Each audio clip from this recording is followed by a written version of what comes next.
ചേരാവള്ളിയിൽ തെരുവുനായയുടെ കടിയേറ്റ് ഒരു സ്ത്രീയുടെ കൈവിരലറ്റു. വീടിനുള്ളിൽ കയറിയാണ് നായ ആക്രമിച്ചത്. പ്രദേശത്ത് 9 പേരെയാണ് തെരുവുനായ ആക്രമിച്ചത്.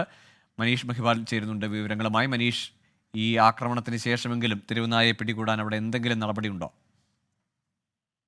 ഗോകുൽ, പെട്ടെന്നാണ് ഈ കായംകുളം നഗരസഭയിൽ 24-22 വാർഡുകളിൽ ചേരാവള്ളിയിൽ 10ഓളം പേർക്ക് പെട്ടെന്ന് ഈ തെരുവുനായയുടെ ആക്രമണമേറ്റത്. ഈ വീടിന് പുറത്തു നിന്നവരെയും അകത്ത് നിന്നവരെയും നായ ആക്രമിച്ചു എന്നുള്ള ഏറ്റവും പ്രധാനപ്പെട്ട കാര്യം.